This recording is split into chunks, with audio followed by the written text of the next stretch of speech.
Audio Jungle.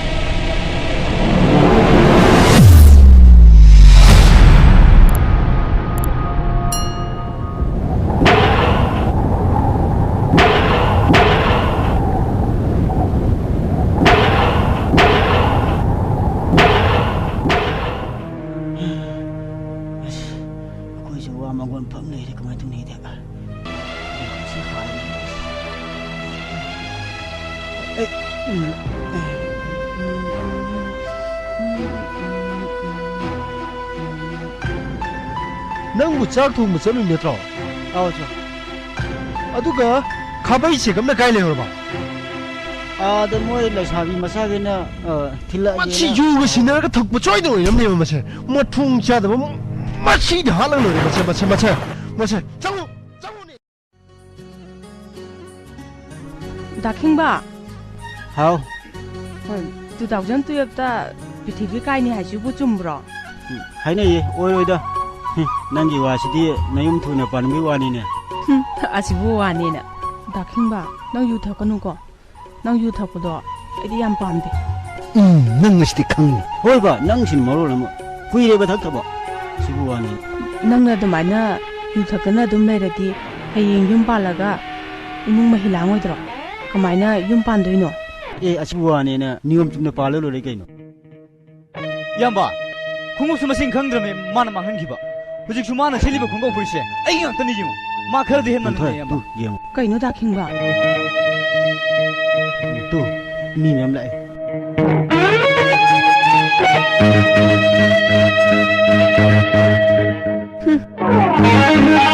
ꯏꯌꯥꯝꯕ ꯃꯥꯅ ꯂꯤꯠꯂꯤꯕ ꯐꯨꯔꯤꯠꯁꯤꯁꯨ ꯈꯣꯡꯒ꯭ꯔꯥꯎꯁꯤꯁꯨ ꯈꯣꯡꯎꯞꯁꯤꯁꯨ ꯑꯩꯒꯤ ꯉꯥꯛꯇꯅꯤ.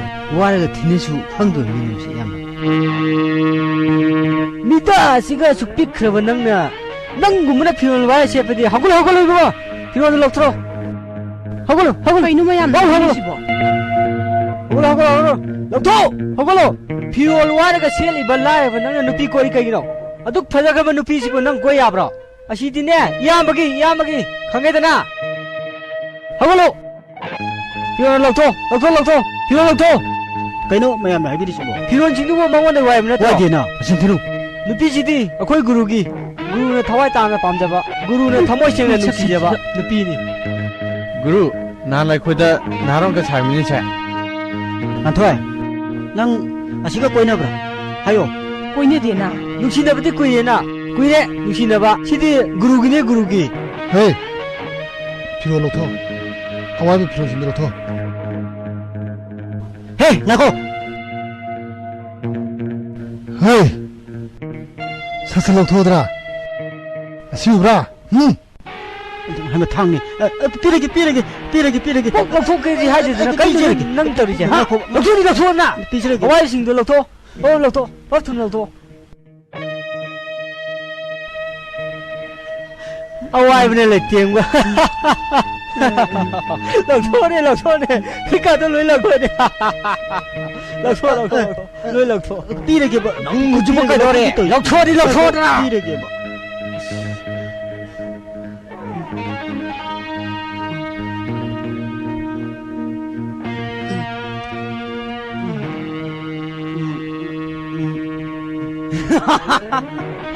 또 우리 직원이 보여 서지가 세 건강 시대가 하이행 거는 러우로 야로이 건강 없어 지금 왜는 부그러다네 세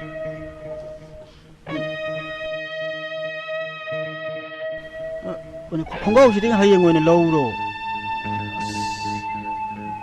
야로에디 야로이 꼭 비로들 비게 빛나 고 비로디 비로 năng tiền đấy con năng 헤이 시리자 실로 도더라 लौथो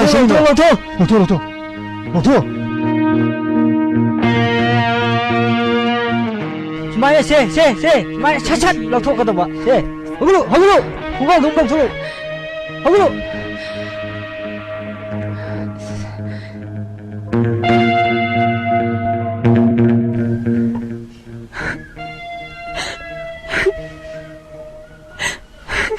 오이 안테 깎아 이목도 우리나 어디 들어오더라 लौथो के बा से हे पंबा सुमाया लौथो कदबा से 세가이다. 세, 한도세. 아이 덤비.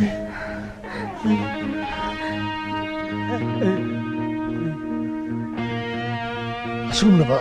라이를 주더라면 이 빠신 학 레이 칼리. 우리도 남이나. 닝토기 마사는 비고 누아일레 허야 되거든. 너로 세, 아빠 빠시. 난 토이. 사실라. 거.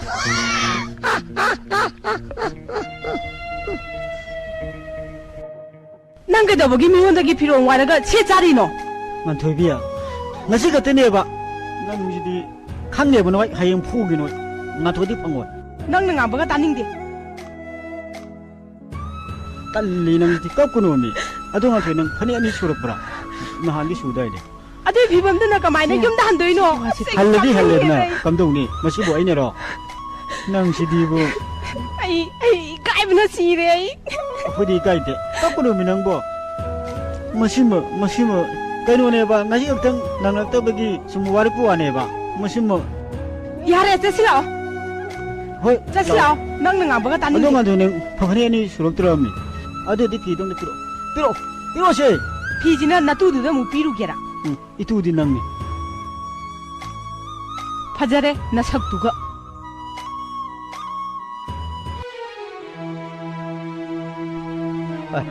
संजय 바보 करी हाइगे दब खिंग मदि लैत माने ने 바보 바이 킹버기 पाऊ ताद्रिबो ए करी पाउनु ने नते बाबू सुलुबो पाऊ नते हायो हायो तासी करी पाउ इसम सम पाऊ दे बाबू ngасai ulo phadibi lamsang makha lekai da leiba ibol principal ibol gi masa nupi nganthoi haibra kaino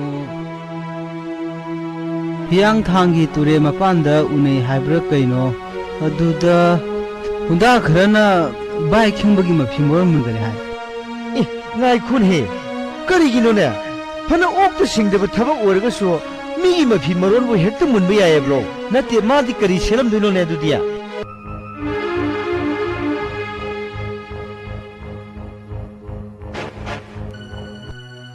babung bai khingba je khraju hemangkar ponida migi mapoma se waiba thamayam phaide babung aduna ai kai haidno khangde da babung bai khingba je onthok pani de ko tare pause mathung am ta saroin he ngasa eusu khoi magi khomoja ama haksang musugi napu pura sakhiwani babung baina adudi pugiduna kanna haibani mana ita yade kaya dino ne si adudi babung ai mu jau jakrage tinari mina khoi su khra hayo ko hoi hani babung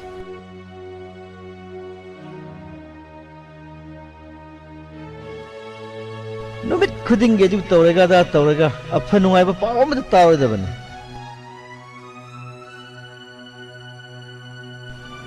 mi dum leite as ngai ngasi to jibo akoi ta jodum ure dei so ne phum salak sa ta le se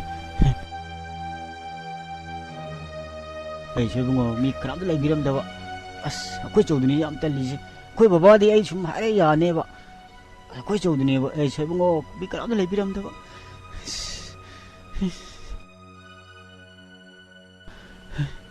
hai le kai ji min tu de le kai ji min tu de ai phi de gi lo wo phi si di ko marang trang marang kya phaje gam tai chung bas kya ba hey hai le rang sak hen bi o kari puk se no mi de phiron mun khra ba su na o ba su pai pakal tauri jiyo gani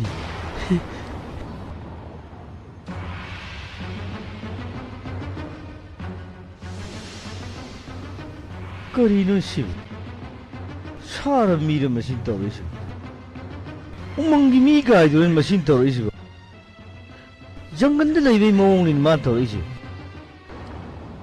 हाय कराई चलो ये asi chalu ba कराई दनो सिदैबो kano tournament ama thoke na bon sanaru ba कया दो ओइ the वांगी नुन नोंग नम Gangi नते none ngasai seki phiro nu kai tharamam sini kaino asine di nang seki biduro dubo bon to gena sum bon sum kahro ba 좀 까오르고 좀 까오르고 에 나이코 피드로 그라이 되노 아시대 따라면은 콜레인 나티 아도기 피드보 누피기 피 너트로드보 마니 아시대 따라면은 빠무드네 콜레이버 라라라 상올라 볼 좀 잘해봐 뭐가 차례를 비네 차례를 비네 낭다 할긴 해 마시다 낭다 할 파동이네 낭다 시그로 하야이 데다 파피샤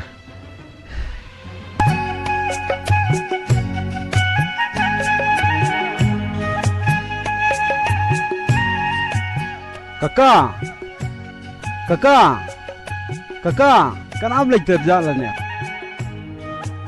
Kakak, Bima, nang baba lệch bra. Baba lagi bani. Baba, milai ye. 낭오이라 Kakak lệch biram bayam nungai jere. 카리기노네 Nungai yo pom to tamjege tau bani. 카리 바오노네 아이디 바칼루리네 Pakat pinu, nungai ba pom ni. 카리 바오노네 Ay, 누가 해봐 바오네 아도디 까칼로오네 라오네 시다 팜지 라오네 Hoi kakak yam nungai jere. Kainoni kakak, aku bhai ragu do. 아 ꯑꯩꯈꯣꯏ ꯃꯅꯤꯄꯨꯔꯒꯤ doctor ꯇꯝꯂꯤꯕꯁꯤꯡꯒꯤ ꯃꯅꯨꯡꯗꯀꯣ first class first pass ꯇꯧꯔꯕ ꯐꯔꯕꯅꯤꯅꯦ ꯄꯥꯎꯗꯣ ꯇꯥꯕꯗ ꯑꯩꯗꯤ ꯌꯥꯝ ꯅꯨꯡꯉꯥꯏꯔꯦ ꯍꯥꯏꯕꯦꯝꯃ ꯅꯪ ꯇꯥꯃꯣꯒꯤ ꯆꯥꯗ ꯑꯝꯇ ꯂꯣꯜꯂꯛꯎꯅꯦ ꯀꯀꯥ ꯆꯥꯗꯤ ꯊꯛꯇ꯭ꯔꯁꯨ ꯌꯥꯔꯄꯣꯠꯅꯤ ꯑꯩꯗꯤꯅꯦ ꯃꯥꯅ ꯗꯣꯛꯇꯔ ꯇꯝꯕꯁꯤ ꯍꯦꯛ ꯂꯣꯏꯕꯒꯅꯦ ꯍꯣꯁꯄꯤꯇꯥꯜ ꯑꯃ ꯍꯥꯡꯒꯦꯕꯨ ꯈꯜꯂꯤꯕꯅꯤꯅꯦ ꯑꯩꯗꯤ ꯃꯥ ꯎꯅꯖꯕꯗꯤ ꯌꯥꯝ ꯅꯨꯡꯉꯥꯏꯖꯒꯗꯕꯅꯤ ꯀꯀꯥ ꯑꯗꯨꯗꯤ ꯆꯥꯛ ꯏꯁꯤꯡ ꯑꯃ ꯁꯤꯜꯂꯒ ꯅꯨꯡꯉꯥꯏꯕ ꯄꯥꯎꯁꯦ ꯃꯌꯥꯝꯗ ꯈꯪꯍꯟꯁꯤꯗꯅ ꯀꯀꯥ ꯑꯩꯅ ꯁꯤꯟꯖꯔꯕꯁꯨ ꯌꯥꯄꯣꯠꯅꯤ ꯃꯔꯝꯗꯤ ꯃꯥꯅ ꯅꯨꯡꯉꯥꯏꯖꯕꯗꯣ ꯑꯩꯅ ꯍꯦꯟꯅ ꯅꯨꯡꯉꯥꯏꯖꯕꯅꯤ 이ቤ마 싸도 무터 부터로드나 난게 따모시 싸도 하오는 무터 부탁실라오드나 ꯀꯀꯥꯁꯦ ꯃꯥꯒꯤ ꯐꯣꯇꯣꯒ ꯂꯣꯏꯅꯅ ꯈꯕꯔꯗꯁꯨ ꯌꯥꯎꯔꯤꯕꯅꯤ ꯃꯥꯒꯤ ꯐꯣꯇꯣꯁꯦ ꯎꯕꯗ ꯑꯩ ꯈꯪꯄꯦꯟ ꯄꯦꯜꯂꯤꯕꯅꯤ ꯑꯩꯒꯤ ꯃꯍꯩ ꯌꯥꯜꯂꯦꯗꯅ ꯅꯈꯣꯏ ꯃꯌꯥꯝ ꯆꯪꯗꯅ ꯃꯥꯕꯨ ꯃꯤ ꯑꯣꯏꯍꯜꯂꯛꯏꯕꯅꯤꯀꯣ ꯀꯀꯥꯒꯤ ꯃꯄꯥꯟꯅꯅꯤ ꯍꯥꯏꯕꯦꯝꯃ ꯆꯥꯗꯣ ꯂꯣꯏꯗ꯭ꯔꯤꯕ꯭ꯔꯅꯦꯍꯦ ꯄ꯭ꯔꯕ ꯊꯨꯅ ꯄꯨꯊꯣꯔꯛꯎꯅꯦ Hoi baba, lore puthorage. ꯑꯗꯣ ꯑꯩꯗꯤ ꯉꯁꯤꯗꯤ ꯀꯣꯂꯦꯖ ꯈꯔ ꯉꯟꯅ ꯆꯠꯀꯦ ꯍꯥꯏꯅ ꯈꯜꯂꯤ ꯉꯁꯤꯒꯤꯗꯤ ꯌꯥꯁꯜꯂꯛꯇ꯭ꯔꯦ ꯑꯩ ꯀꯣꯂꯦꯖ ꯆꯠꯄ ꯃꯇꯝ ꯊꯦꯡꯂꯅꯤ 이ቤꯃꯅ ꯆꯥ ꯄꯨꯊꯣꯛꯂꯔꯅꯤ ꯉꯥꯏꯍꯥꯛꯇ ꯉꯥꯏꯔꯝꯃꯨꯀꯣ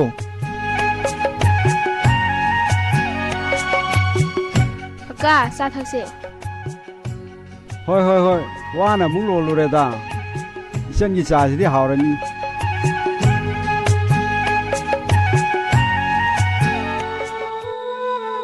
ꯍꯟꯗꯛ ꯑꯩꯅ ꯑꯣꯏꯔꯤꯕ ꯐꯤꯕꯝꯁꯦ ꯏꯃꯥ ꯕꯕꯥꯅ ꯈꯪꯈꯤꯕ ꯊꯣꯛꯂꯕꯗꯤ ꯑꯩ ꯁꯤꯈꯤꯕꯅ ꯍꯦꯟꯅ ꯐꯩ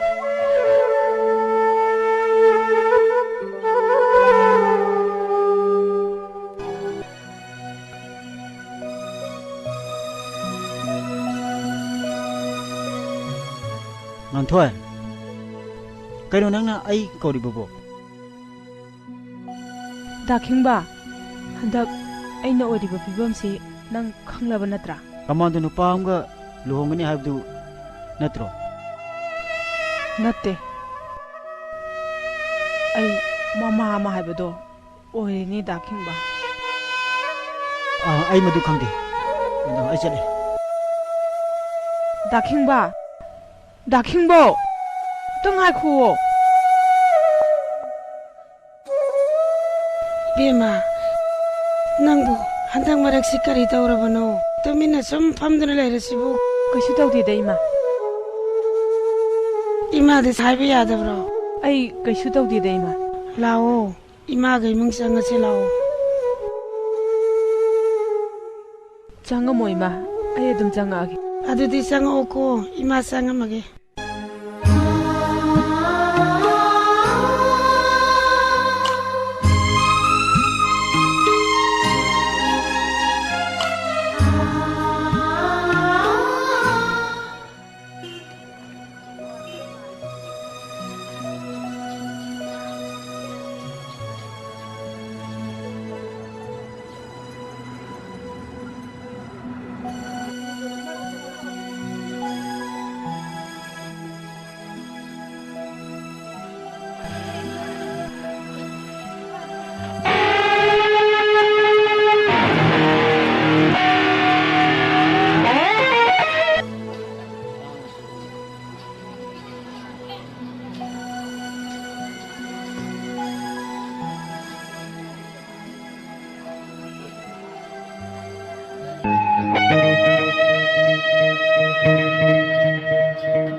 비나 신입아지 뭉탱이네. 나 그렇게 됐어.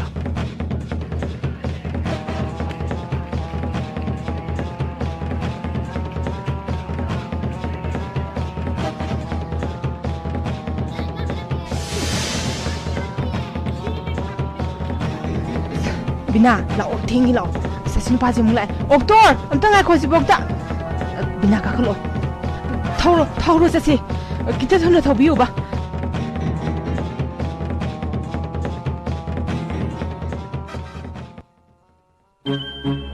헤이, 아래가 있지도 않으세. 가고.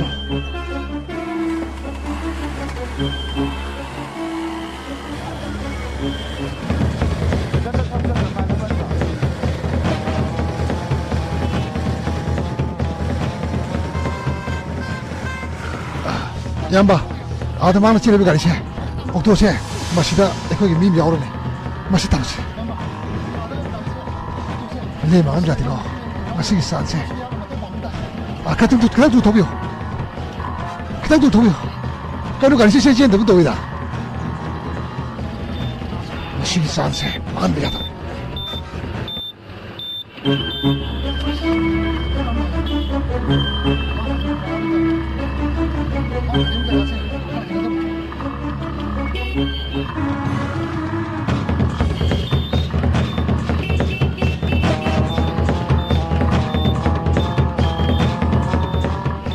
타오로. 기타 손에 더 비워 봐.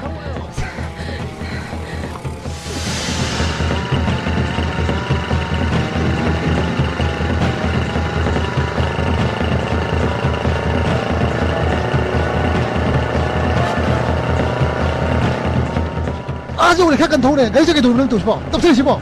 아스 타홍로이 도그람 말리니 떠오르시 그럼 가리세 좀 야들 또 싶다. 야시다.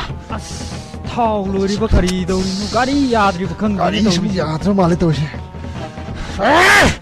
이나 가리. 아들 떠오기가노 우드만 좀 도세. 나 마뚱가 이 파나바 떠오르게 망가시디 마라이복 파라바니 이까. 마뚱가 이 파나바 떠오게 이암발레시 어떤 찬스 마이. 마뚱도디 소이노고. 아이 소이드나바 떠오게 이암발레시 에이, 스시로.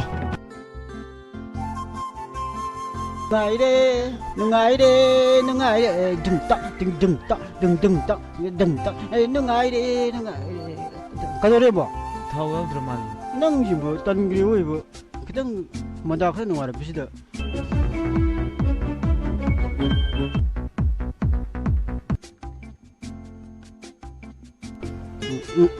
ya đi câu được cái nông tuổi gì ya đi à năng cái gì chứ bỏ ai nè tít cái này nó ya thì xem cái gì lấy thế này 띠띠 마시 가리지 디바 타바기 등 투라 디바 거 띠띠띠 사이시부 가리 첨범가 아무튼 lấy 야로 에 마니야 아시데 밈라 야시다 한 거지 호호 시당 가시지 차이데 가리 셈 바이베 미 lấy 야로 leini na pa sigi na kan ka ting hal jaga ko la am le ko la de na kan da pa so am dung bai bi de 아 चलो के दीदी हाँ चलो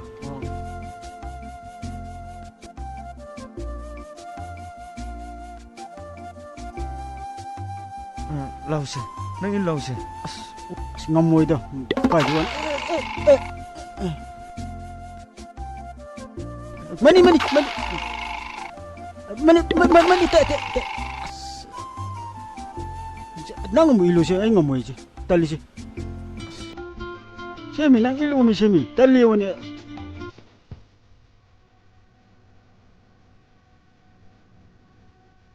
안내는 먹고 아드미 칼라이. 너 나들래 뭐? 아이고 너도 미세. 너거 제끼는 세고. hagani boss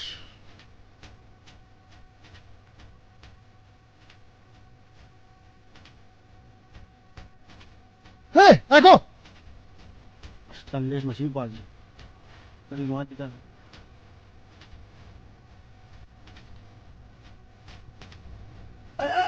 Tu gitu. Ha. Kai sakai no.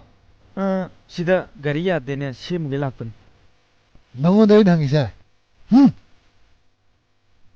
Masih na sire bu kunga bisa. Ai ngautin. Nangi ko pitu nate. Ai hangise.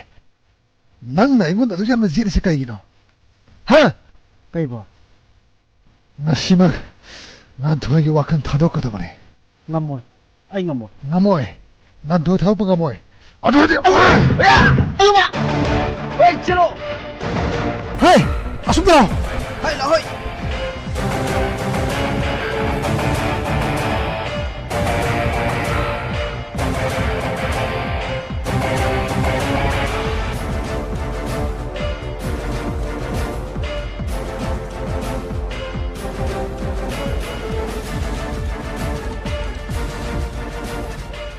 Ayo masih ayo masih sorong bi mingun sipu tat kemali tabu mikul wis air mali tu sipu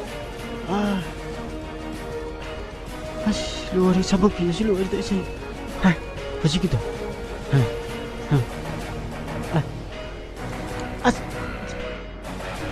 mani tu kau dom jangan janu ni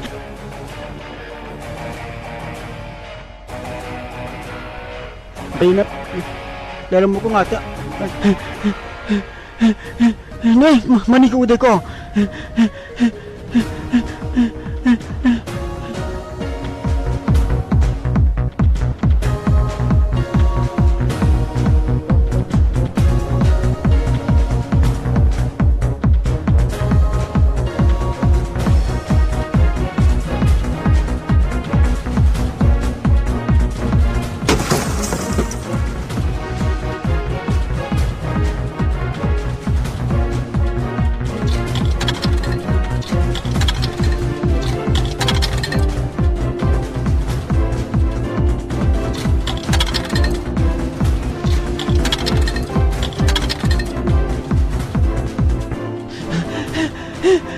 mani tu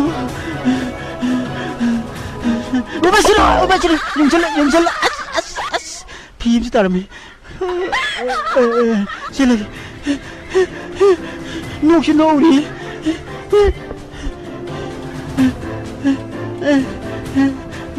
hila mulu lam kau tu si dah tu sini kau tu no kau lagi si tu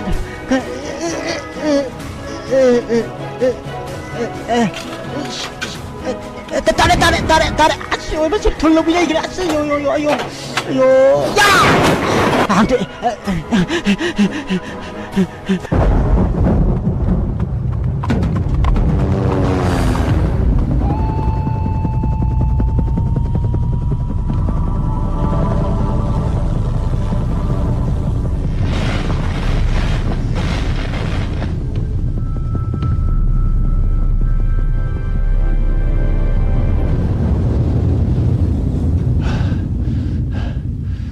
Ngako. Nang maning samgo. Nang adu kalo. Nang sumtara. Ai silake. Terus ni kangare.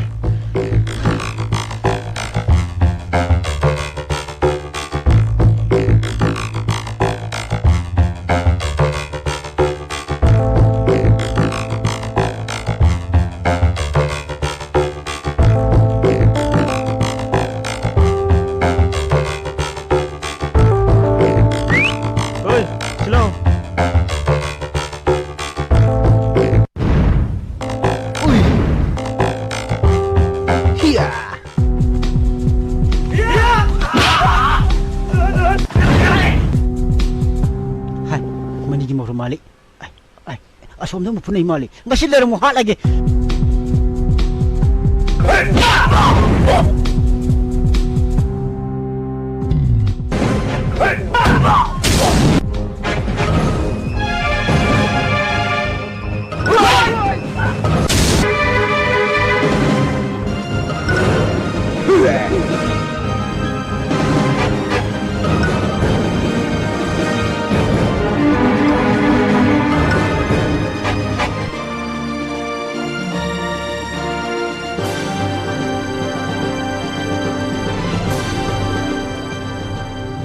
masih kita kasih uang ya sama ini humai mana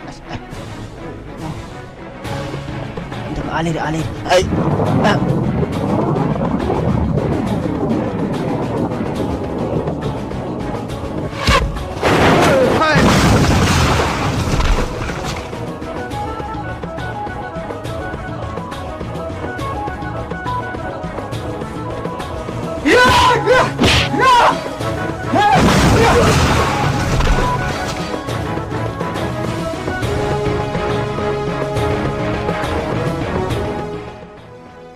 masih di mulai panayang gini nih alir masih di kan imbas empoi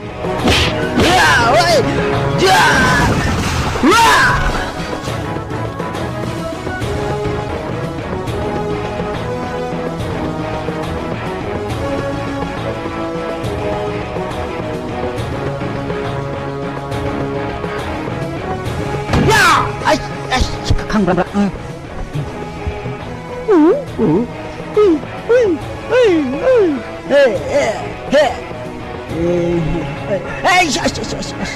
Ayo, apalagi ayo, ti. Ayo,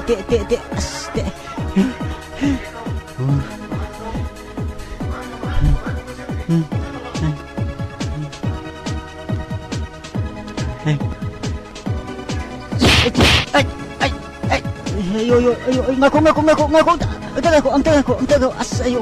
Kani itu toki. Ngaku. Ante. Ya. Kau, kampura. Tuh, ayo, Mbak. Sini, ayo, suara tinggi. Ayo, konji. Ya, pandai. Pale, mandi pale. Ayo, Mbak, ayo. Ya.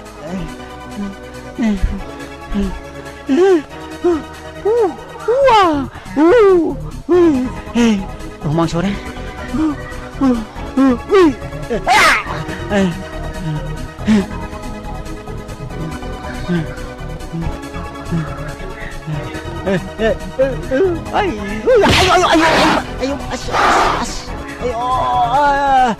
ngaku. Ayo, kurum jari. Ayo.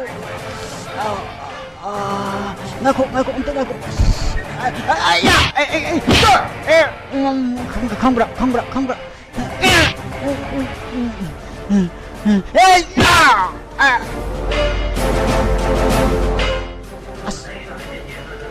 Siri sana. Siri. Hingi nama. Kambra. Mania, nang TV sali ngo. Nang punap do ita ya ba. Aji min punap mo mi.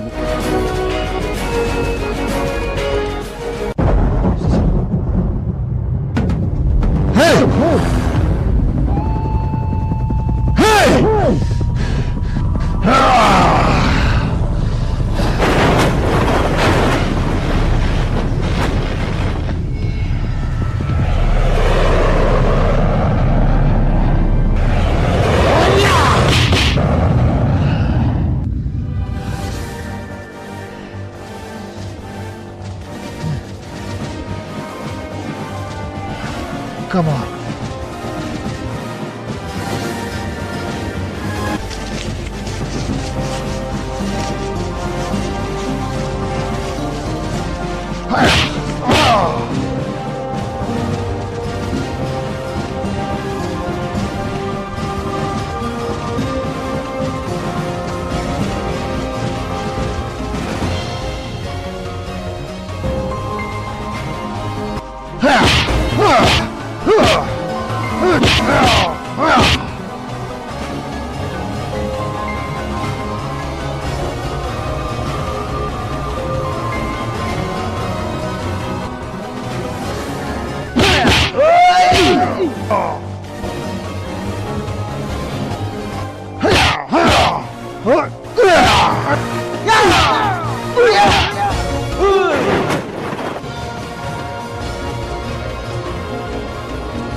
ꯗꯗꯥ ꯍꯟꯗꯛꯁꯦ ꯑꯩꯒꯤ ꯊꯃꯣꯏꯁꯦ ꯌꯥꯝ ꯋꯥꯏ ꯀꯩꯅꯣ ꯅꯪꯅ ꯍꯥꯏꯗꯨꯕꯣ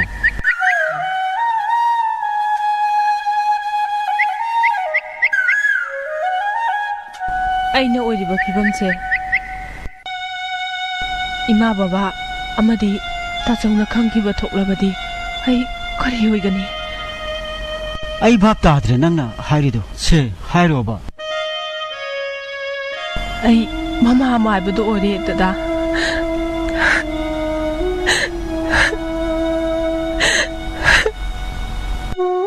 ꯑꯣꯏꯔꯗꯤ ꯑꯣꯏꯔꯦ ꯀꯝꯗꯧꯅꯤ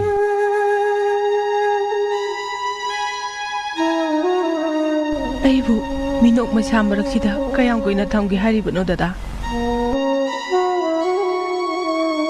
ꯑꯩꯈꯣꯏ ꯇꯥꯃꯣ ꯍꯦꯛ ꯊꯣꯛꯂꯛꯄꯒ ꯑꯩꯕꯨ ꯂꯨꯍꯣꯡꯅꯕ ꯁꯦꯝ ꯁꯥꯕ ꯂꯣꯏꯈ꯭ꯔꯦ ꯗꯗꯥ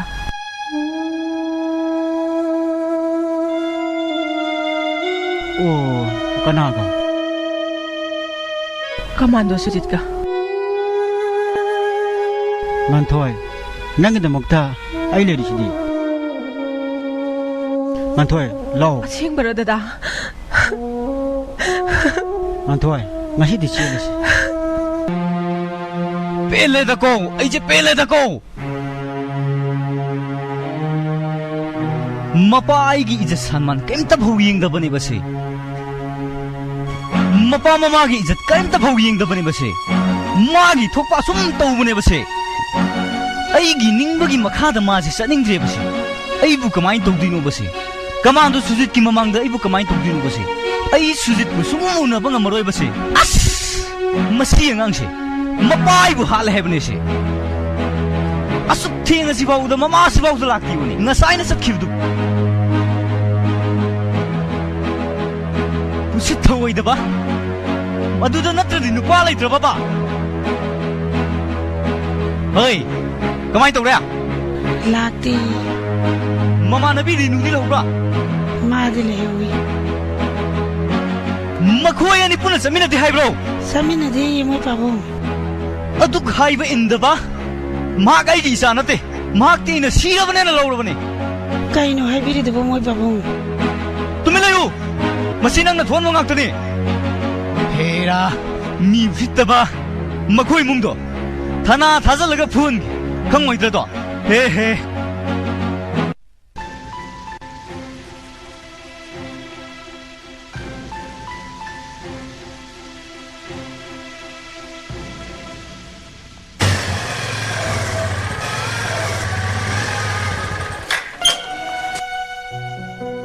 아스 온통이 깔그래도 예 이붕아 쌍화 아 정화 Hoy babu, ay tayo pa bibo at sumuro babu. Asing, ay nangin na pamda ikaira ba nini bungo? Kaya kalunod ta babu, haugra di haugra. Ngatang pamuki daw bugi. Sakang takis. Yani Ay bima. Sakang am tapo turo.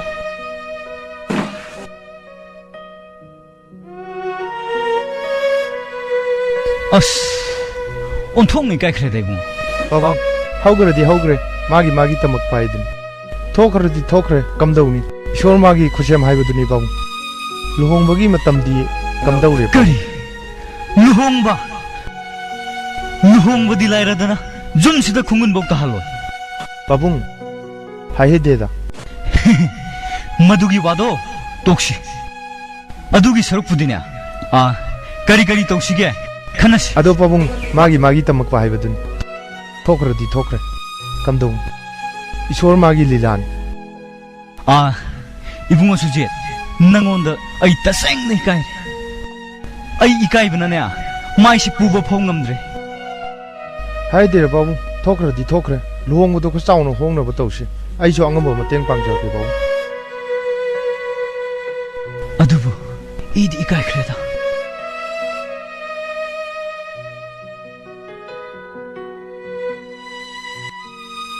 Pabung, darkar lerga su pabung phone sum tawbiro ai adum lakchag ngasi gi di ai thaba khar leo buni na ai jawja ga pabung 아 파레 농디 누나이 기드레다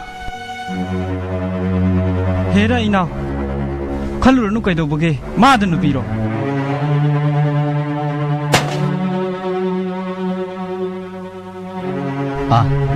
ꯏꯌꯥꯝꯕ ꯍꯥꯟꯅꯗꯤ ꯅꯨꯄꯥ ꯑꯃꯗ ꯅꯨꯄꯤ 8 ꯊꯨꯡꯉꯦ ꯍꯥꯏ ꯍꯧꯖꯤꯛꯇꯤ ꯅꯨꯄꯥ ꯑꯃꯗ ꯅꯨꯄꯤ 7 ꯊꯨꯡꯉꯦ ꯍꯥꯏ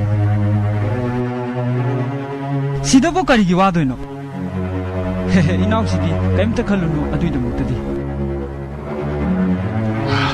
ꯉꯥꯏꯈꯣ ꯃꯥꯅ ꯆꯦꯜꯂꯤꯕ ꯅꯤꯄꯥꯗꯣ ꯃꯁꯛ ꯈꯪꯕ꯭ꯔꯥ ꯍꯦꯔꯥ ꯕꯥꯃꯣꯟ ꯃꯆꯥꯗꯨꯅꯦ ꯑꯩꯗ ꯕꯥꯝꯕꯣꯟ ꯃꯆꯥ ꯑꯣꯟꯊꯣꯛꯅ ꯏꯅꯥꯎꯁꯤꯗꯤ ꯀꯥꯎꯖꯟ ꯊꯤꯅ ꯀꯥꯎꯏꯗ ꯅꯣꯡꯃ ꯅꯈꯣꯏꯅ ꯃꯐꯤ ꯃꯔꯣꯟ ꯃꯨꯟꯈꯤ ꯍꯥꯏꯕ ꯅꯨꯄꯥ ꯃꯆꯥꯗꯨꯅꯤꯅꯦ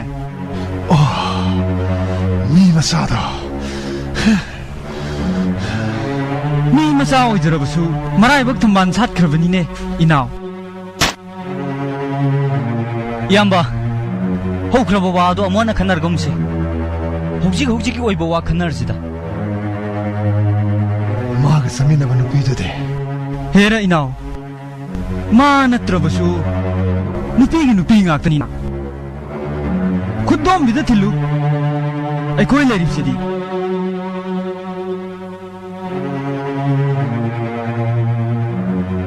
ꯏꯌꯥꯝꯕ ꯉꯥꯟꯊꯣꯏꯗꯨ ꯂꯧꯗꯕꯅ ꯐꯩꯗ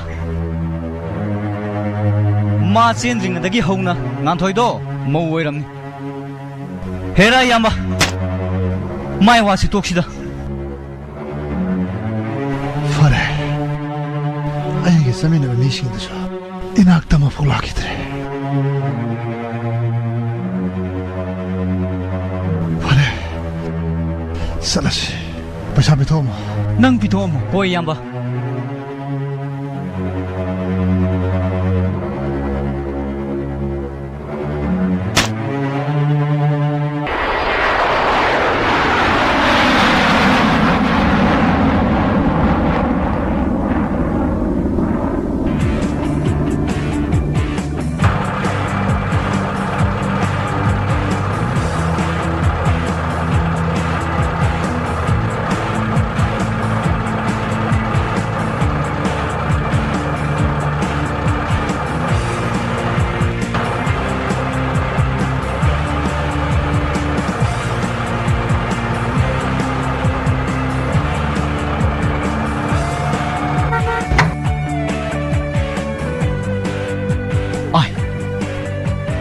ꯀꯅꯥꯅꯣꯅꯦ ꯑꯩꯈꯣꯏ ꯀꯣꯟꯊꯣꯡꯁꯤꯗ ꯒꯥꯔꯤ ꯈꯥꯝꯃꯤꯁꯤꯕꯣ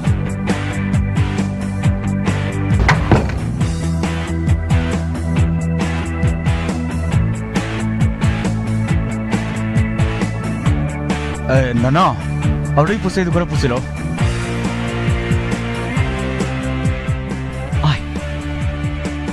이붕어 저번이니 마디 이타 타서더나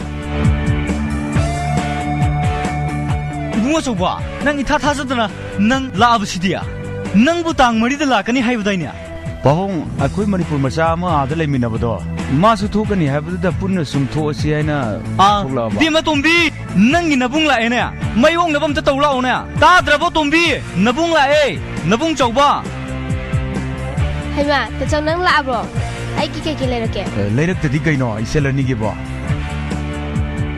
ꯕꯤꯃ ꯅꯪꯕꯨ ꯈꯤꯇꯪ ꯊꯨꯔꯣꯅꯦ ꯃꯩꯈꯦꯠꯇꯣ ꯁꯠ ꯈꯦꯜꯂꯣꯅꯦ ꯕꯤꯃ ꯐꯤꯔꯣꯟ ꯗꯃꯥ ꯑꯃ ꯂꯩꯔꯛꯏꯅꯤ ꯒꯥꯔꯤꯗ ꯌꯥꯎꯍꯧꯕꯅꯤ ꯄꯨꯁꯤꯜꯂꯛꯑꯅꯤ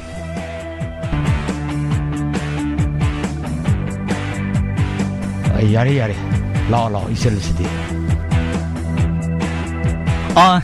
ꯂꯥꯛꯑꯣ ꯂꯥꯛꯑꯣ ꯂꯥꯛꯑꯣ ꯄꯥꯕꯨꯡ ꯅꯆꯥ ꯈꯨꯔꯨꯝꯖꯔꯤ ꯌꯥꯔꯦꯅꯤ ꯐꯔꯦꯅꯤ ꯐꯔꯦꯅꯤ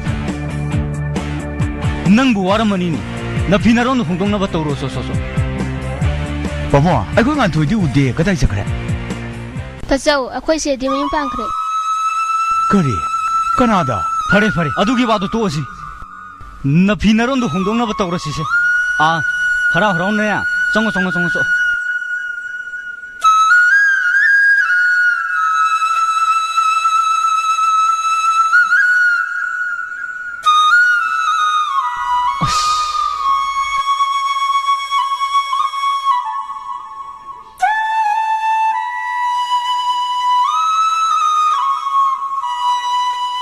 ꯑꯩꯁꯤꯕꯨ ꯀꯔꯤ ꯍꯥꯏꯅ ꯍꯥꯏꯔꯁꯤꯒꯦ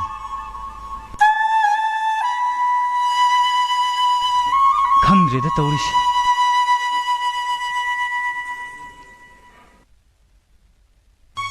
ꯃꯥꯒꯤ ꯋꯥꯗꯣ ꯇꯣꯛꯁꯤ ꯀꯔꯤꯅꯣ ꯄꯥꯕꯨꯡꯅ ꯍꯥꯏꯕꯤꯔꯤꯁꯤꯕꯣ mahak aigi icha nate aduk haibe indaba kayadi kuire pabungo tha ani ahum sure ichinsina paningde angang amasu yaukhrabane kari nganthoi nang aigi ichani ko aduk optabli sat nupadudi kadaidagino kari thakok tawi Kingbu kawi haibra kaino yam ngausan rabone bamon masani ne nambon sabal kaidagini mayam ba masu laiba pabungo mayam badudi kari thakok tawi tika tawebra jinga da tawebra mathong ram khang ponte da pabungo madi yumda nong phawba laktabra lakte laktrasun sikraba madubu amuk han halak ba hongna bro kuire sorat ka loi giba masigi wase tokshi doctor gi bari sase adudi leita balai raba ina khumba mayam sigi seba jana tawda ba ibungo song nang masi khak kawdo wakhan nungai taba khaluran isa sidi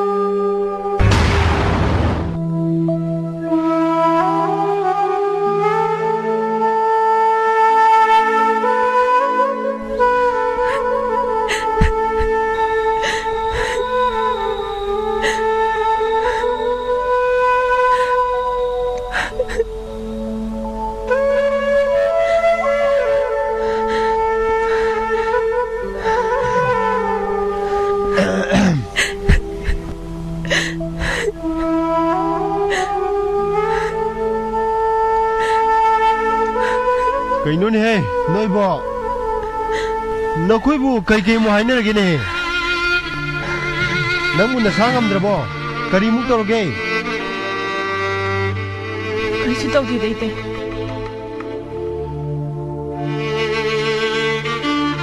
hai nangi baba imana inthong na basu kayang kuina bu inthok ka dori bano ne mappa mama na bu macha nungsi da na bu kayang kuina inthok ka doino ngayak saungning bagi aduk pen da bagi hai bagi wan hai baba na bu kai haram ge king mana ka ji khaba hai kai su khalu nu ne wakhal laina oina na ba natai su lairi babung amasu isau sau na lairi sida bu noina khali si kari no ba nangi da mukta kana walige king ba to kadai chikrage nangbo khangdre da tawrise kari bo hai dong no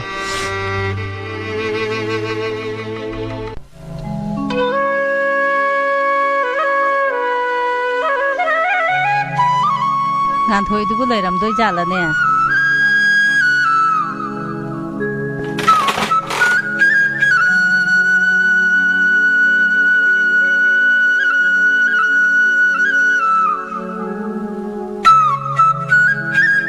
thôi nang hinjang ma lero haima ichi lai ro adudi je lao yum da phamus la hoi hawai am ta hore ne tin cha bani je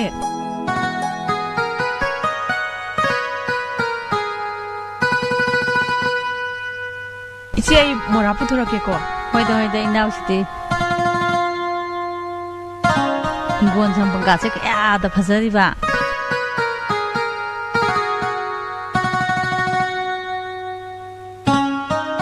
ichi mora sida phamuse ngan thoi ichi na lai che nungai ba paw por ai ni ne kari paw nu ni je nate nang bu yum da ka chonglang la roi hai bro na bung du su doctor ora bani na nang ju khar ka law ne ai su paw loi na tai ye je adubu yum du dai gi changja phom kari le ri ke le je ai gi pai ma kana bu le ri ke ne adubi je ai ta chau budi yam na uning ai ta chau budi ꯑꯉꯥꯎꯕꯤꯁꯤꯗꯤ ꯑꯗꯨꯒꯤꯗꯃꯛꯇ ꯀꯞꯄ ꯍꯧꯅꯗꯦꯅꯦ ꯑꯉꯥꯎꯕꯤꯁꯤꯗꯤ ꯃꯃꯥ ꯃꯄꯥꯅ ꯃꯆꯥꯕꯨ ꯅꯨꯡꯁꯤꯗꯕ ꯍꯧꯅꯗꯦꯅꯦ ꯉꯥꯛ ꯁꯥꯎꯅꯕꯩ ꯑꯣꯏꯔꯝꯕ ꯌꯥꯏꯅꯦ 이제 저기 와서 또 오지.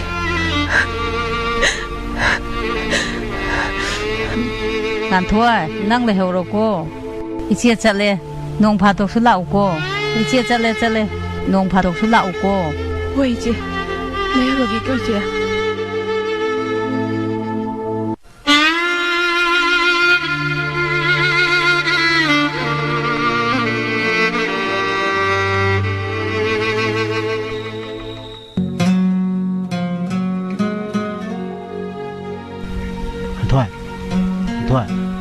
ꯖꯦꯟꯁꯦ ꯉꯁꯤ ꯑꯅꯤ ꯊꯣꯡꯉ ꯆꯥꯔꯁꯦꯕꯀꯣ ꯑꯁ ꯅꯪꯁꯤ ꯆꯥꯕꯩꯗ ꯈꯜꯂꯦ ꯍꯥꯏꯗꯣꯛꯀꯅꯤ ꯑꯩꯗꯤ ꯅꯪ ꯍꯥꯏꯗꯣꯛꯀꯅꯨꯃꯤ ꯅꯪꯕꯨ ꯑꯁ ꯑꯅꯤ ꯀꯣꯛ ꯆꯥꯔꯁꯦꯕ ꯑꯁ ꯅꯪꯁꯤꯗꯤ 이ꯕꯦꯝꯃ ꯅꯪꯁꯤꯗꯤꯀꯣ 하나ꯇꯅ ꯌꯥꯗꯦ ꯑꯣꯏꯕ ꯑꯆꯧꯕꯁꯨ ꯑꯃꯐꯥꯎ ꯌꯥꯎꯗꯅ ꯂꯩꯔꯤꯁꯤꯗꯤ ꯃꯁꯤꯗ ꯌꯥꯅꯦꯕ ꯑꯣꯛꯀꯅꯦꯕ ꯁꯦ 아디기 아니세 지야네바 우리 이번에 도민 동어 짜지요 고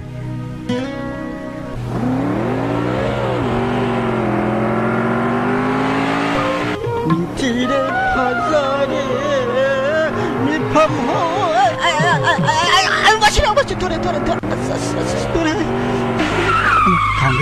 강그리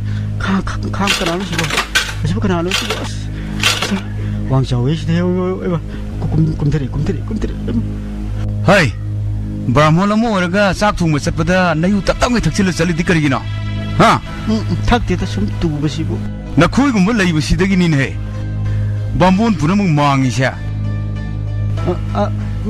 마이 소리 ꯏꯪꯂꯤꯁ ꯀꯥꯛꯁꯤ ꯂꯣꯜꯂꯤꯅꯦ ꯅꯟꯁꯦꯟꯁ ꯃꯤ ꯃꯁꯛ ꯈꯪꯗꯕ ꯁꯥꯗꯅ ꯆꯥꯛ ꯊꯣꯡꯕ ꯆꯠꯂꯒ ꯅꯌꯨ ꯇꯞꯇꯞꯅ ꯊꯛꯆꯤꯜꯂꯒ ꯆꯠꯂꯒꯗꯤ ꯀꯃꯥꯏ ꯆꯥꯛ ꯊꯣꯡꯒꯅꯤ ꯅꯈꯣꯏ ꯂꯩꯕꯁꯤꯗꯅꯦꯍꯦ ꯃꯅꯤꯄꯨꯔꯁꯦ ꯃꯥꯡꯉꯤꯁꯦ ꯑꯗꯨꯛ ꯆꯥꯎꯈꯠꯇꯕ Do not think life is nothing you understand masaksiga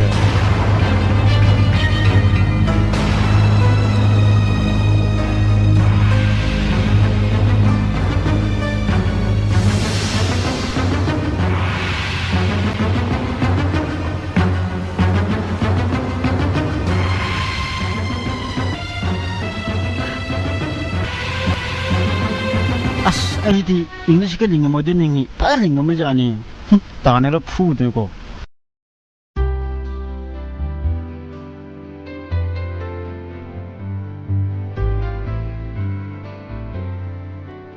ꯑꯩꯈꯣꯏ ꯀꯀꯥꯗꯨꯕꯨ ꯂꯩꯇꯕ ꯖꯥꯠꯂꯅꯦ ꯑꯣꯟꯊꯣꯛꯅꯁꯨ ꯋꯥꯔꯦꯗ ꯗꯨꯀꯥꯟ ꯐꯝꯕ ꯍꯥꯏꯕꯁꯤ ꯗꯨꯀꯥꯟꯒꯤ ꯊꯕꯛ ꯇꯧꯕ ꯍꯥꯏꯕꯁꯤ ꯇꯧꯍꯩꯕ ꯖꯥꯠ ꯅꯠꯇꯦꯗ ꯍꯧꯖꯤꯛ ꯃꯇꯝꯁꯤꯗ ꯀꯀꯥꯗꯨꯕꯨ ꯂꯩꯇꯕ ꯖꯥꯠꯂꯅꯦ 이붕어 라이브 칸디네 너 락시라미에 낭부 가라이 살로이브노 아이시 누가 마삼 동세리 인도 강대대 인도 나도 아이 로홍바마 아이 코인 안 토요 이기 마나 주다 자세루이 아다 이신 토랑 맨디드나 난 보이 유만 장갑이 이신 가게 장고 아다 난 보이는 레럼니고 오해럼니고 표현도 이거보다 양 누아지겠네 마사두가 앞 이붕어 야리 마시기 와시 토르스 난 카카타르디네 핫게 두게 하이라니 아두기 사르푸디 아토포 와리 마사나시 아두 인도를 난 보이지보 인도니 사는비 아 나피다브라 ꯑꯩꯗꯤ ꯉꯥꯟꯊꯣꯏꯒꯤ ꯐꯤꯂꯝꯗꯨ ꯌꯦꯡꯕꯗ ꯌꯥꯝ ꯅꯨꯡꯉꯥꯏꯖꯗꯦ ꯌꯥꯝꯅ ꯊꯨꯅ ꯂꯧꯈꯠꯆꯜꯂꯤ ꯃꯥꯒꯤ ꯑꯣꯏꯔꯤꯕ ꯐꯤꯂꯝꯗꯣ ꯌꯥꯝ ꯅꯨꯡꯉꯥꯏꯖꯗꯕꯅꯣ 이붕어 아이부 와라오거노 마시기 마람다 아이 까리수 칸데 난 카카나 야드라디 아이기디 이틱 나떼 까리디 우파이 레이리 아스 야라가디 인도 난 토이도 아이디 럭컷빠도 밤제 까까다네 까까도 아이 강제 아두부 난 토이기 피밤도 인도 이행보도 얌나 누아이자다버니 아도 파레 노마 까까 라요 마탐다 이 라수 락세게 나시기 데이 야우나바 똥제라게 인도 이베마 야우라게 코이도 ꯍꯣꯏ ꯍꯣꯏ ꯐꯔꯦ ꯐꯔꯦ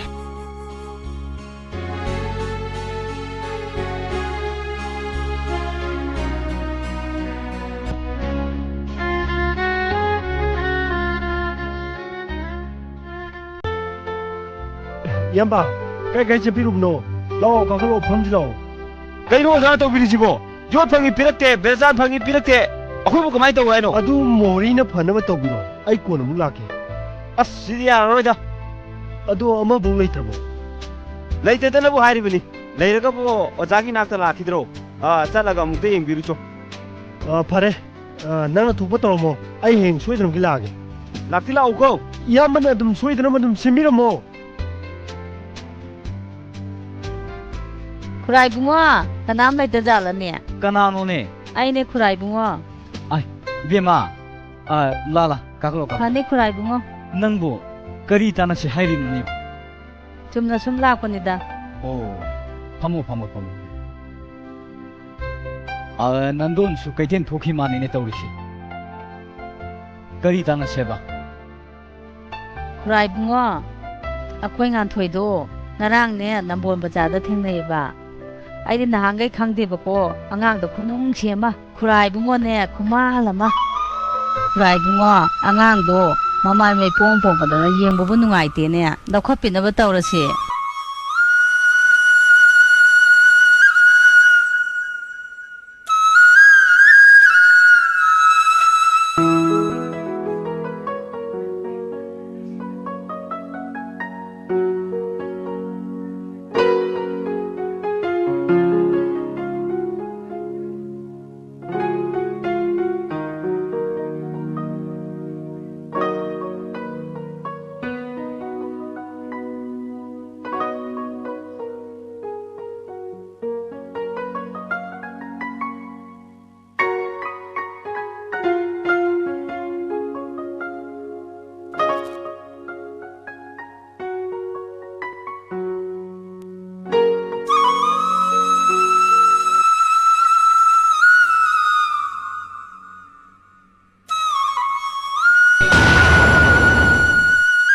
이비만 능 하시보.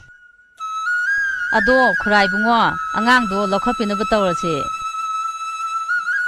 ꯑꯩꯗꯤ ꯅꯥꯗꯕ ꯍꯥꯞꯇ꯭ꯔꯕꯅꯤꯅꯦ ꯃꯗꯨꯒꯤ ꯋꯥꯗꯣ ꯑꯃꯣꯅ ꯄꯜꯂꯒꯨꯝꯁꯤ ꯌꯨꯝꯁꯤꯗ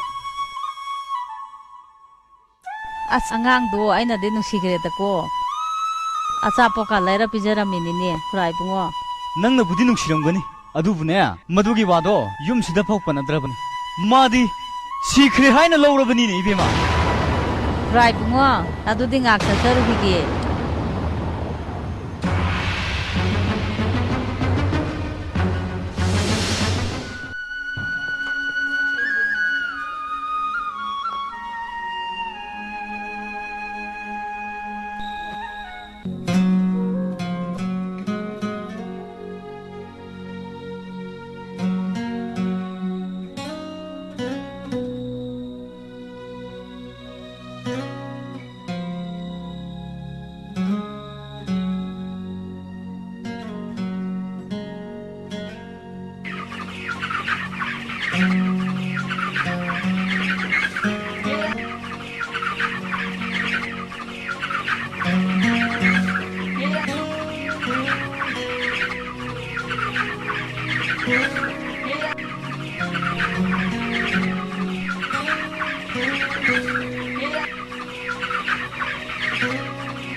킹버디 ꯌꯦꯟ ꯃꯆꯤꯟꯖꯥꯛ ꯊꯥꯍꯧꯔꯤꯌꯦ 하이 ꯅꯪ ꯕꯕꯥꯒ ꯅꯪ ꯇꯥꯃꯣꯒꯗꯣ ꯍꯟꯗꯛꯇꯤꯅꯦ ꯃꯕꯨꯡꯅꯤꯡ ꯐꯖꯅ ꯑꯣꯜꯂꯕꯅꯤꯀꯣ ꯅꯣꯏꯕꯨꯅꯦ ꯑꯝꯇꯗꯤ ꯂꯥꯛꯎꯅꯦ ꯍꯣꯏ ꯏꯆꯦ ꯃꯥꯒ ꯑꯝꯇ ꯇꯥꯟꯅꯔꯛꯈꯤꯒꯦ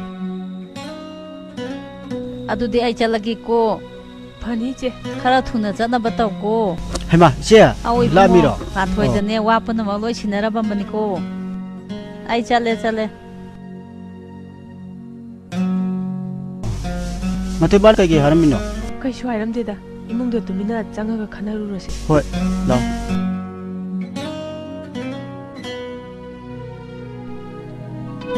ꯅꯨꯡꯁꯤꯅꯕ ꯕꯕꯥ ꯀꯔꯤꯒꯤ ꯃꯤ ꯂꯣꯏ ꯇꯧꯅꯔꯤ ꯉꯥꯛꯇꯅꯦ ꯅꯪꯒꯤ ꯍꯧꯅꯕꯤꯗꯣ ꯑꯃꯨꯛ ꯇꯧꯔꯛꯑꯅꯨ ꯑꯗꯨꯗꯤ ꯇꯜꯂꯦ ꯃꯤ ꯂꯣꯏ ꯇꯧꯅꯕꯅꯤ ꯂꯥꯛꯑꯣ ꯑꯗꯨꯕꯨ ꯋꯥꯕ꯭ꯔꯣ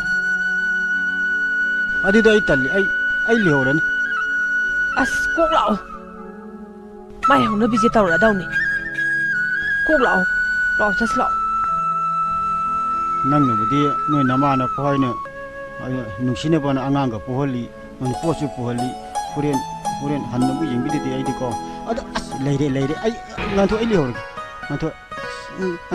ꯉꯥꯟꯊꯣꯏꯁꯤ ꯅꯪ ꯑꯃꯨꯛ ꯄꯨꯁꯤ ꯏꯀꯥꯏꯁꯤ ꯑꯁ ꯂꯩꯔꯦ ꯑꯁ ꯇꯜꯂꯤ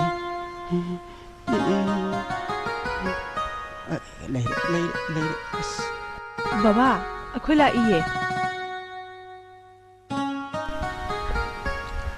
ꯆꯪꯈ꯭ꯔꯦ ꯈꯨꯔꯨꯝꯈ꯭ꯔꯦ ꯑꯁ 마디 그런 그래 아이 뭐 그럼 따리고 아씨 이까이리 그만 도지게 가 까이노 그 까이되는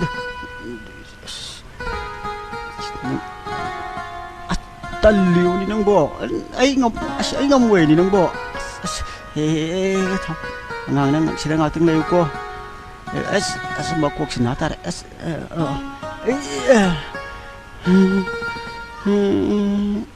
공업 중로 똑똑히 뭐 매발 강디 하이 되니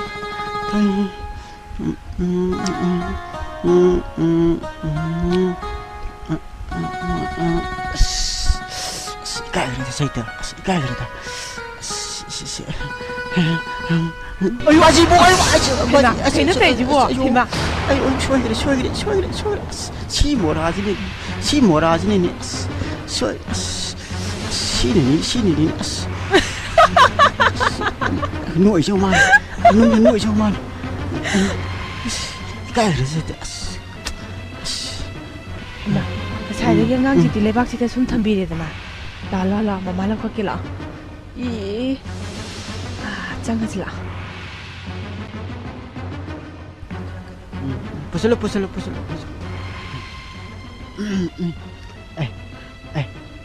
kan aspunan anh ini siwe masak sida asli 좀 그럼들 하지 바이 내도 돼 바이 좀 그럼들 이거 그만 좀 되지 되지 그만 되네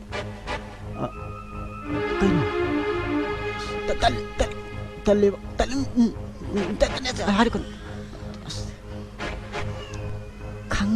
강해봐 호이미는 아스 호이 코롬분이 강해봐쇼 아도 이까야 할거네 구실도 도실도 오더라나 넌거 돌리니세 돌리네 봐 거기는 바지는 아이고 셉셉터도 정해지나 그리노니 너 바지는 거기는 아이고 정해지나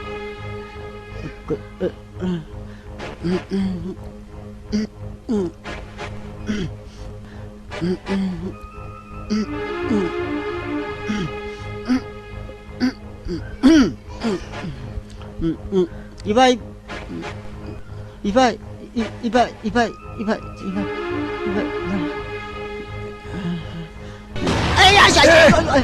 이바이 니라 말해 마시디 아이니 바이 아이니 나한기도 누군 그냥 싫어나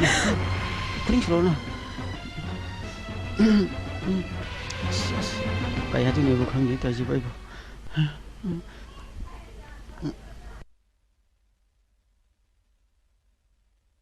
Dada, cakap Ha. Yum dah cakap Oh ya. Ini jadi lah.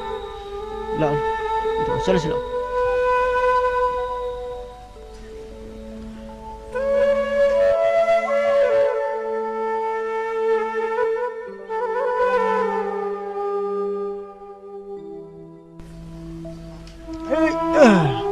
Lo, nó quên mà rồi bị đi. Ai ngàn thôi, nó khui bút sẹt là cái hay rồi. Lakho. Ngàn thôi, lakho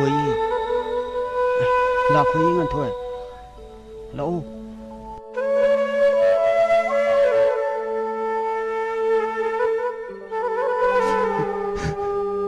이파기 이베망한 토이 넌기다 난 하이리시 넌 엉터리 라코드나 바바 야래 샤시 넌 따송도 다소 허골로 공업시 이바이 저 야래 허골로 파리 성우 나쁜 노래 좀 이바 여기서는 성우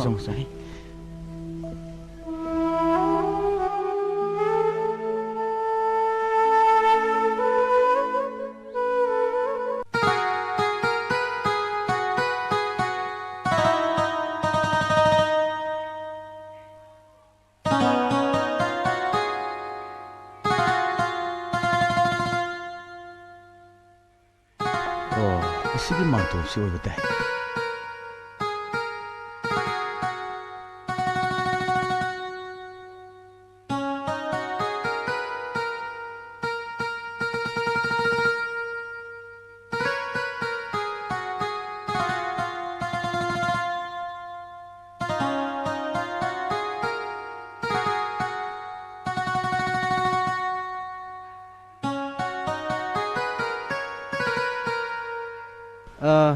이붕어보 난 토이 마붕 독터라고 후네타브레 이붕어 마니 아두 마마 안강신부 레기잘라 레일리 아이 꺾도록게 난 레름고 토이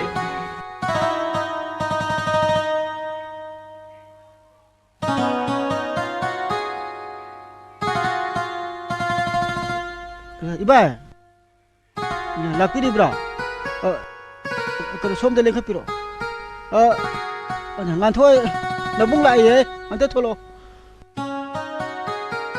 thôi lo đi bay lại vậy 다소 실라이로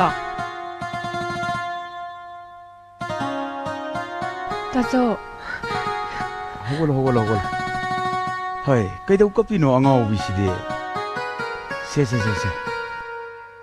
angang ya sa poni se loksil 이봐 아자부터 아이기디 하이 nangi su jaw boni 가다 필요 시디 하우니 시디야 이바이 팔까 lokso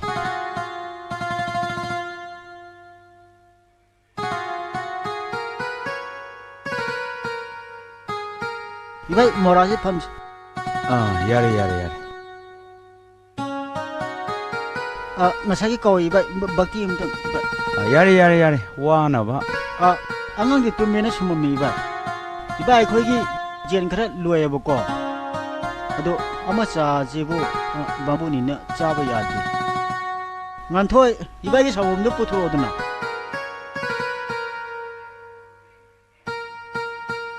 다소 성공세 yare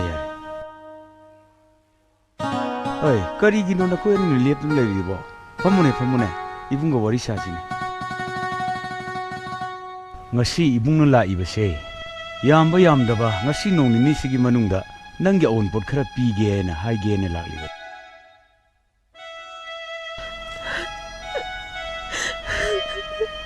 on pot pige haraga haraugi hadene kapjum kakuno ibung leri side karigino isanna wadun leri duwa bidi takri masidi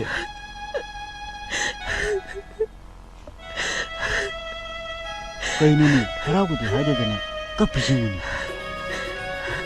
근데 룽아 마마 너선비가 너생이 너희 학생 밥을 먹고 호이 마마 자이싱 잘하게 기한다는 하게 보니까 에이시아 시대 타복 아마 그때 학생 잘루게 파니 마마 오늘 자자 하게 보니까 호이 마마 이셀게 온 포토 ai pina ba tawrage ko ngasi gi ibung chalage ko nabai chalage ko hoi bai phani lehorage bai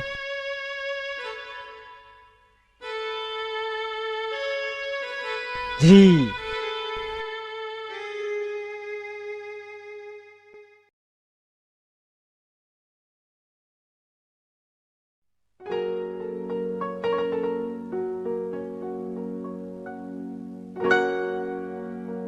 ꯀꯩꯁꯨ ꯊꯣꯏꯗꯣꯛꯄ ꯇꯧꯔꯣꯏꯗ ꯊꯕꯛ ꯋꯥꯕꯗꯨꯗ ꯁꯨꯝ ꯇꯧꯕꯅꯤ ꯑꯩꯅ ꯏꯔꯤꯕ ꯍꯤꯗꯥꯛ ꯑꯁꯤ ꯆꯥꯔꯒ ꯑꯗꯨꯝ ꯐꯖꯅꯤꯗ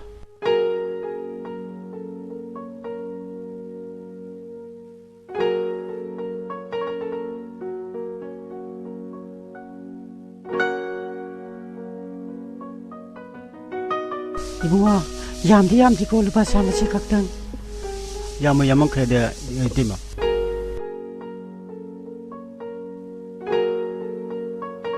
아디디 살루키고 뭐 이때마 이베발라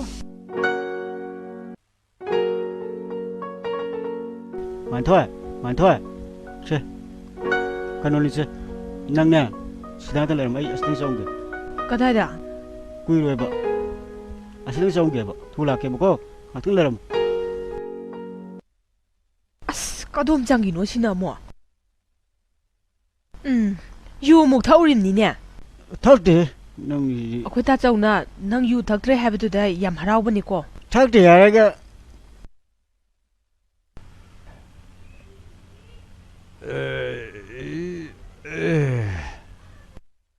에이 난토에 나 코이 라이브라 라라 정어 이바이 아이 유턱부 또 그래 이바이 마시디 리그노 마시디 마시 마석시가 마시 라라라 가그로라 능시디 낭지디 아이나 사이나 하이드라 나마이도 이까이드라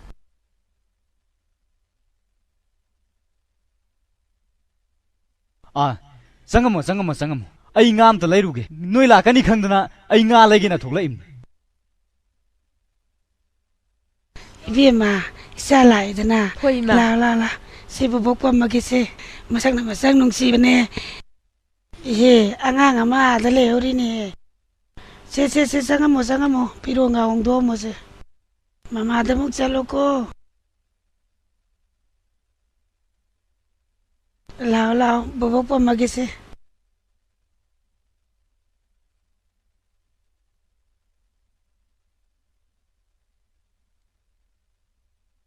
하이 낭부 펌들어봐 펌 호이바 펌 야야야 펌 호이바 호이바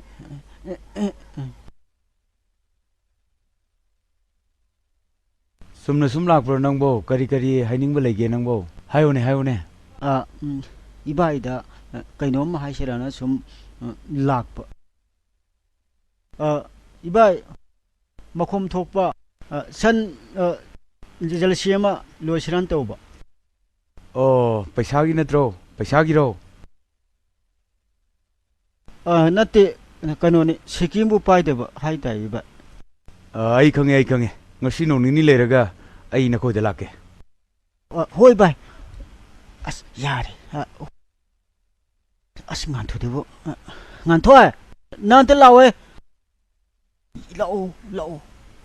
lao mi yare ba lao ba kai haige 그거니 낭 나이보도 이번에 야리 아스낭시마 아 야래 자이싱 자라가 나고서 한나부터 낭수 납시나로 홍도 아이수 미 아마 갖다 오너루기 이봐 그놈다 거리 하요 후지기 아코이 바지나 하람보두부 nga nga 바지는 nga 레라니 마두 시에마가 파자나 통가 자라가 살로 그래 아이수 미 아마 갖다 오너루기게 호이 봐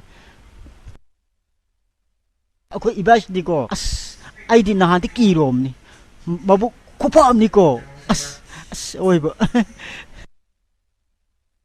babon how doctor nu sa tibirunuda aina pijari bi hidaga se saraga dum babun karisu toroida aina pijari bi hidak se babun ko masi hapta ama loini sabiro masi gi hidak si charbu matungda amuk lakpiro babun phagani doctor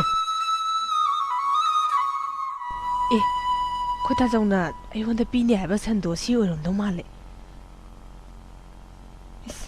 सिदी याम फजैना सिदी याम चावे मसिगी हिदाक सि लेरगा अदुम साबिरो सि चारगा अदुम फजनिदा आजुदी बुगा अमुक यौजरगे जा फरे पाबुं फरे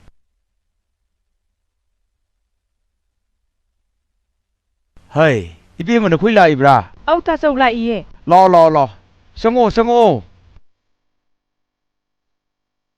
이해 ngaiko 킹ꯕ디 lakpu de makti kaidore ताचौ मा मखों हामददना लेहौरे 이해 fare hore nangna hanmada hida khara pugi ko ai nganbi nasi lai ni he ꯏꯆꯦ ꯅꯪ ꯂꯥꯛꯏꯔꯣ ꯑꯉꯥꯡꯗꯣ ꯄꯤꯔꯛꯑꯣ ꯌꯥꯝ ꯆꯥꯎꯔꯝꯃꯤꯅꯦ ꯁꯤꯗꯤ ꯂꯥꯛꯑꯣ ꯑꯩ ꯀꯧꯒꯦ ꯂꯥꯛꯑꯣ ꯏꯆꯦ ꯂꯥꯛꯑꯣ ꯅꯥꯄꯤꯅꯔꯣ ꯍꯨꯟꯗꯣꯛꯑꯣ ꯂꯥꯛꯑꯣ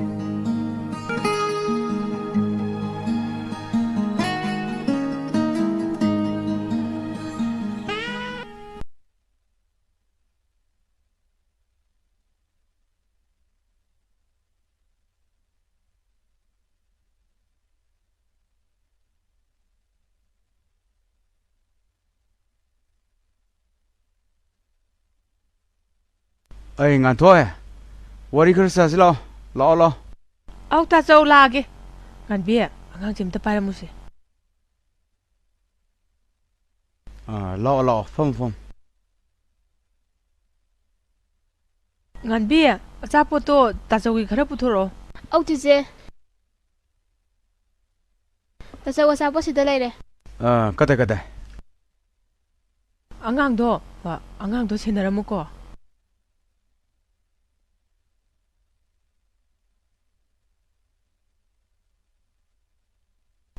kayam kuire madi ngamdaba ताचौ नों निनी खता ngairida ma bu handakti ngoksinaba khara phare ane tai ju thakan hoyo ko ishwar gi seva phajana taw hayo ihe sanjidi nang kamai puni king maduda yawrum lawadi phagadobani यानीदा ताचौ आई सुम पुखरगे hoi ibung so sai fobo thindok pige jana ba honoro chalo ado nanau nupiga sai sing chana ba honoro chalo फनी ताचौ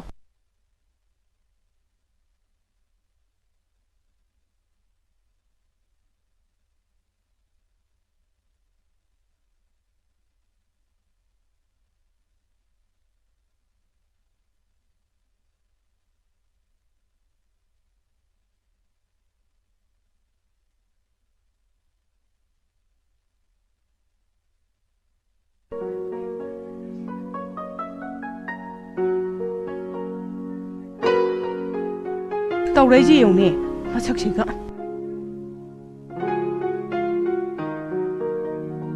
dung tuk tak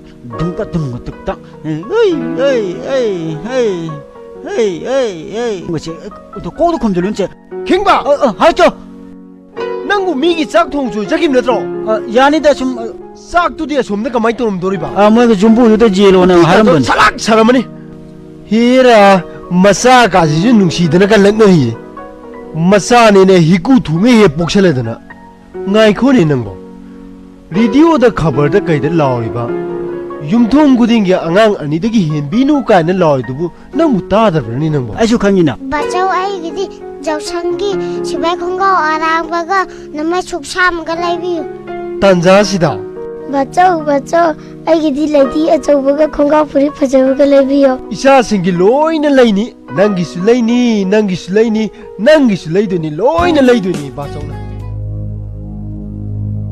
कदाइ जख्रनो खंगदेबा हलक्तेबा हौजिफो अंगांग मयामसिगा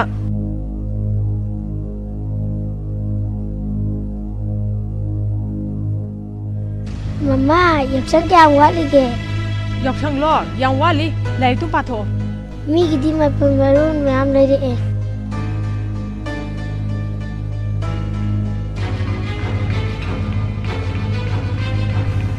nganthoy jindo अचौबा कुन मुक्ति योंथोखरे लुपा लिसिंग मरी मुक्ति फंगे अदो हंचिची यावसिंगे दाइने माने अदुदि अंगांसिंगी मफि मोरनसिंजे लैदोइसे अदो मोय मयामसे पुरदि कमदौनी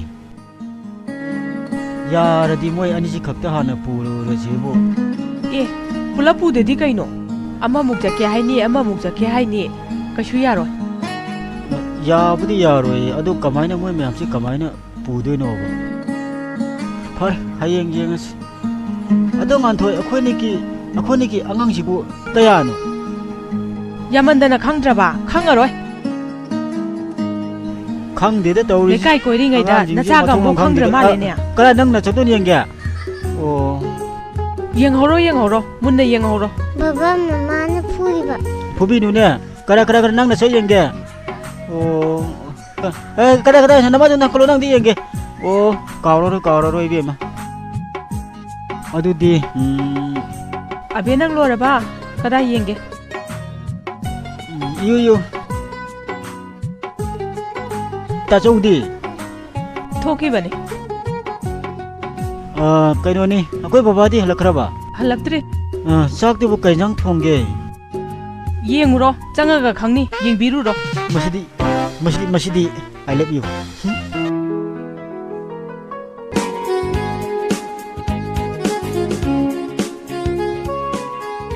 Tam kumuko tala la kum Baba si Impam bazana tero Mane tam chalo ko Thôi samunu wajani 절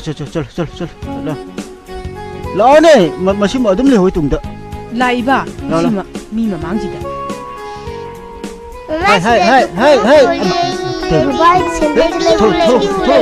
이 뭐지 따도 봐요 이거 레비게 라오세 손도 라오 야는 따디 호이 봐 절